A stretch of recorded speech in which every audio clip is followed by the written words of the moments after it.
Hello friends, आपका स्वागत है मेरे चैनल भक्ति की शक्ति में।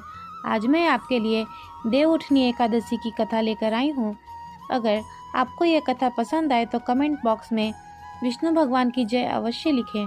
और यदि आप मेरे चैनल पर नए हैं और आपने अभी तक मेरे चैनल को सब्सक्राइब नहीं किया है तो प्लीज़ सब्सक्राइब कर लें और बेल आइकन पर प्रेस कर दें ताकि मेरे नए आने वाली वीडियो की नोटिफिकेशन आपको मिलती रहे।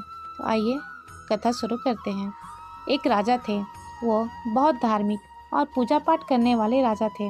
राजा हर एकादशी को व्रत रखते थे। राजा के राज्य में सभी एकादशी का व्रत रखते थे। एकादशी वाले दिन उस राज्य में किसी को भी अन्न नहीं दिया जाता था, चाहे बूढ़ा हो या बच्चा या पशु, किसी को भी अन्न नहीं दिया जाता था। उस राज्य में सभी लोग एकादशी के दिन केवल फलाहार करते थे। एक समय की बात है, किसी दूसरे राज्य का एक व्यक्ति उस राज्य में आया और वह काम मांगने राजा के पास गया। उस व्यक्ति ने राजा से कहा, मैं दूसरे राज्य से आपके पास काम मांगने आया हूँ, कृपया करके मुझे अपने राज्य में काम दे दीजिए, मुझे नौकरी की बहुत आवश्यकता है। तब राजा ने उस व्यक्ति से कहा, ठीक है, मैं काम तो तुम्हें दे दूंगा, पर इस राज्य का एक नियम है, उसे तुम्हें मानना होगा। उस व्यक्ति ने कहा, ऐसा क्या नियम है महाराज? तब राजा बोले कि यहाँ रोज तुम्हें खाने को मिलेगा, लेकिन एकादशी के दिन तुम्हें खाने को अन्न नहीं मिलेगा। इस राज्य में एकादशी को कोई भी अन्न नहीं खाता है, तो तुम्हें इस नियम का पालन करना होगा। उस समय उस व्यक्ति को नौकरी की ज़रूरत थी, तो उसने हाँ कर दी और वो उस राज्य में नौकरी करने लगा। कुछ समय बाद जब एकादशी आई तो उसे खाने के लिए फल दिए गए। उसने फलों को देखा और सोचने लगा, इससे तो मेरा पेट नहीं भरेगा और मैं भूखा भी नहीं रह सकता। यह सोचकर वह व्यक्ति राजा के पास गया और राजा से बोला कि महाराज, इससे मेरा पेट नहीं भरेगा, मैं भूख के मारे मर जाऊंगा, मैं भूखा नहीं रह सकता, मुझे खाने के लिए अन्न दे दो। तब राजा ने कहा, मैंने तो तुम्हें पहले ही कहा था कि इस राज्य का नियम है, लेकिन तुमने तो तब हाँ कर दी थी। लेकिन तब भी वह व्यक्ति नहीं माना और अन्न खाने की जिद पर अड़ा रहा। उसकी जिद के आगे राजा को हार माननी पड़ी और राजा ने उस व्यक्ति को आटा, चावल और दाल दे दिए। वह व्यक्ति रोज की तरह स्नान करने के लिए नदी पर गया। वहाँ वह स्नान करके वहीं भोजन बनाने लगा।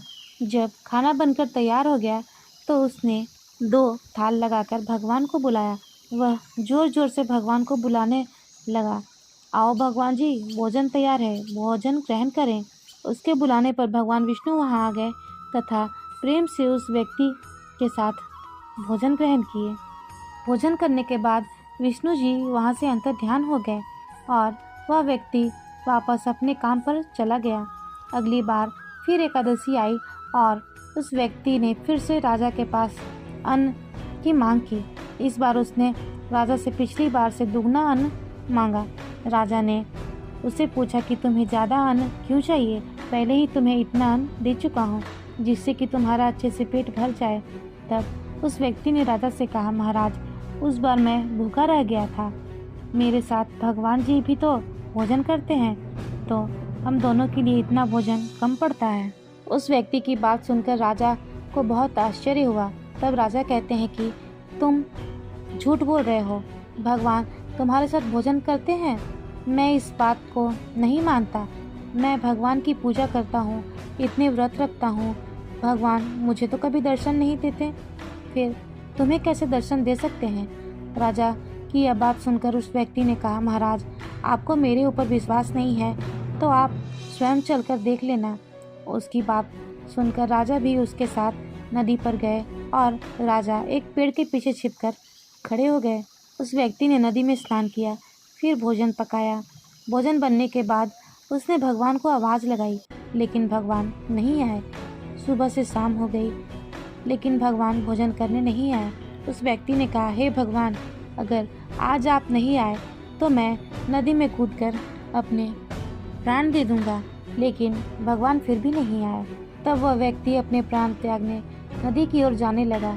जैसे ही वह व्यक्ति नदी के किनारे पहुंचा, विष्णु जी प्रकट हो गए और उस व्यक्ति को आत्महत्या करने से रोक लिए। फिर भगवान और उस व्यक्ति दोनों ने साथ बैठकर भोजन किया। भोजन करने के बाद भगवान विष्णु उस व्यक्ति को अपने साथ अपने धाम ले गए। यह सब राजा पेड़ के पीछे खड़े होकर देख रहे थे। तब राजा ने यह सोचा, व्रत उपवास से तब तक कुछ नहीं हो सकता जब तक व्यक्ति का मन शुद्ध नहीं होता। फिर राजा ने पूरे मन से व्रत उपवास करने लगे और अंत में राजा को भी स्वर्ग की प्राप्ति हुई। फिलहाल इस वीडियो में इतना ही। वीडियो अच्छी लगी हो तो वीडियो को लाइक एंड शेयर करें और चैनल को सब्सक्राइब करना ना भूलें।